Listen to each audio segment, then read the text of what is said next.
আমি দেশের বাইরের একজন চিকিৎসকের কাছে একবার কয়েকটা রোগে গেছিলাম, যাওয়ার পরে আমি দেখলাম তিনি প্রেসক্রিপশন লিখছেন আমার দিকে ফিরিয়ে, পেশেন্টের দিকে ফিরিয়ে ইংরেজিতে তিনি প্রেসক্রিপশন লিখছেন। আমি চিন্তা করলাম, বাহ, অনেকভাবে লেখার কথা জেনেছি, এটা তো নতুন অভিজ্ঞতা হলো আমার।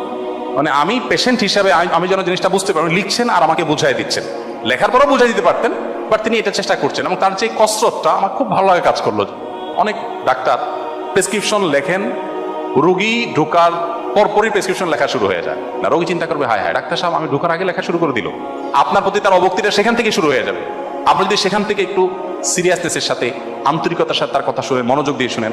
ডাক্তাররা আপনারা শুধু রোগীদের কথা শুনলে রোগীরা অর্ধেক খুশি, কিন্তু আপনারা অনেকে আছেন, আমি সবাইকে ব্লেম করবো না, অনেকে আছেন কথা শুনতে রাজি না। হ্যাঁ ভাই বুঝছি তো, এক কথা এতবার বলতেছেন কেন, আপনি বসেন আমি লিখতেছি। আপনারা যখন রোগীদেরকে সেবা দিবেন সর্বোচ্চ মনোযোগ দিবেন, সর্বোচ্চ মনোযোগ দিয়ে কথা বলা শুন না। সো আপনি যতটুকু বলেন, অল্প বলেন, আমি বলছি না যে আপনি আধা ঘন্টা 1 ঘন্টা করে প্রত্যেক রোগীকে দেন, যতটুকু দেন ততটুকু পরিপূর্ণ মনোযোগের সাথে দেন, ধৈর্য ধারণ করে শুনেন।